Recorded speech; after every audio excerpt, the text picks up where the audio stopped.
Aktualizēt un par to runāt un iespējams mainīt, bet aicināsim studijā mūsu pēdējo viesi. Vēl viens aspekts, vai Rīgā vispār ir kur bez maksas nolikt autostāvvietu, un ir cilvēki, kas ir par to interesantā veidā padomājuši. Romāns Lukjaņenko. Jūs esat izveidojis tādu vietni internetā, kur var apskatīt, ko šobrīd? Var apskatīt bezmaksas autostāvvietas norādītas uz Rīgas kartēs. Un tādas vēl ir? Jā, vēl ir. Un es saprotu, apmēram ne jau gluži centrā, vai ne? Ne apkārt centram, vairākuma apkārt centram, bet arī iekšā ir dažas mazas vietiņas. Un tā ideja bija kādas vienkārši cilvēkiem apskatīties?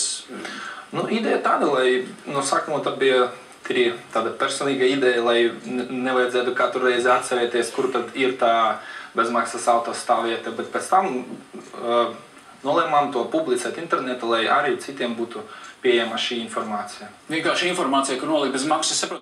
Esat kādreiz izmēģinājis tās? Jā, īstenībā mēs ar savu kolēģi dažas reizes paši skatījāmies un atzīmējam to uz kartes, bet tagad autovadītāji vienkārši sūta mums to informāciju.